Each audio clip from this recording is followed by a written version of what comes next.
Okay,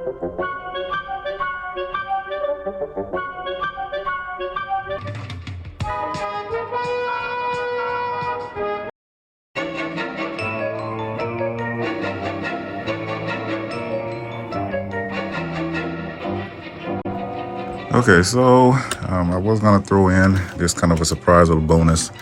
I could have started with my other video, and maybe I will start this. This is the end of the clip jumper, Fans Toys clip jumper video.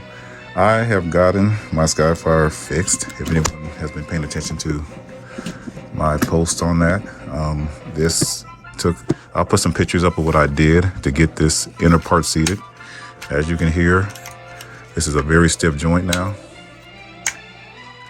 I won't tell Takara I fixed it, of course, but it sounds like it's supposed to sound. It's moved like it's supposed to move. I'll fix these bolts in here that I had to take out about several times. Took these bolts out to tighten this back in, but for the most part, that's easy to do. I fixed this. It sounds like it's supposed to sound on the left side. You can hear it bouncing around, doing what it's supposed to be doing. So the pictures I put up will just show you that basically I had to tap a new hole. It's the size of the bolt I showed you my, whatever you want to call it. Maybe saying that wrong again too. Where the original bolt was a 2.5. I don't have them out right now. I'm just going to point at them. It was a 2.5 M2.5 bolt, 2.05 millimeter. And I found a tap. I had a tap already I ordered for, I think I had to do something with Warpath, the Fans Toys version of Warpath, Sheridan.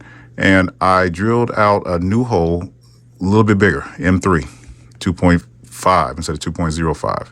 And then I got the right size bolt by 2 lengths, just in case, one shorter, one a little bit longer. And then the one I used was a shorter bolt in here, and I'll put some pics up as I talk.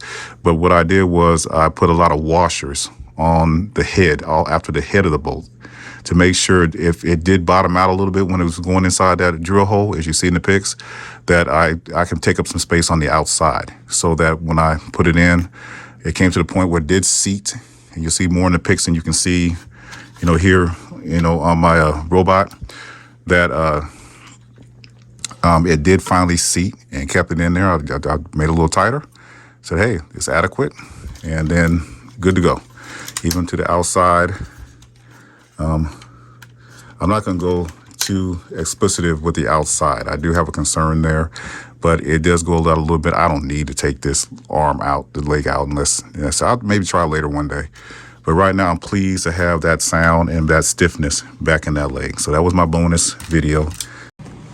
Now, for you guys that maybe not worked in assembly or construction or anything like that, you may be unfamiliar with taps. Just be sure that when you use the tap, you're using the right one. I used a tap that was right for the size of the bolt that I chose, to make a little bit bigger, to so the tap would come out and really grind those holes out.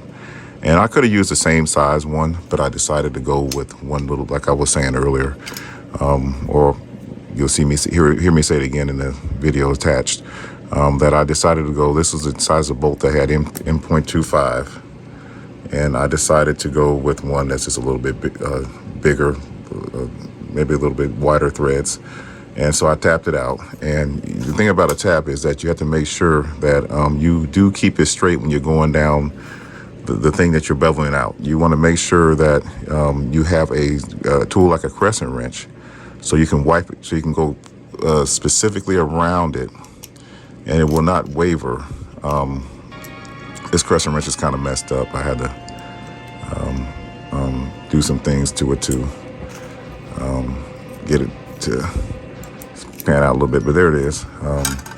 You want to definitely get it in there so that you can turn it and keep it straight as it goes down that hole.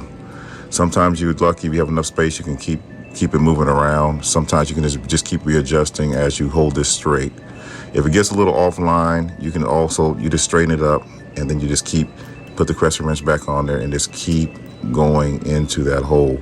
Those that worked in these kind of jobs, they understand that. I worked in one for many years, so it was good that this worked out with this. I just wanted to throw that little instruction in there to make sure that you guys always make sure you identify that you do have the right tap. It should be labeled on here. It should say what size this is for. This one's for, if I can, so this one is definitely for M3. You might not be able to see it on the screen, but or maybe you can. I don't know if it's adjusting for it or not, but it's an M3. So this is the one I use to tap out a tiny bigger hole for that. Just thought I'd put that in there. Stating that I got, this is transformation catching up with me. I got this all squared away and fixed. So thanks for listening. Take care. Have a good weekend.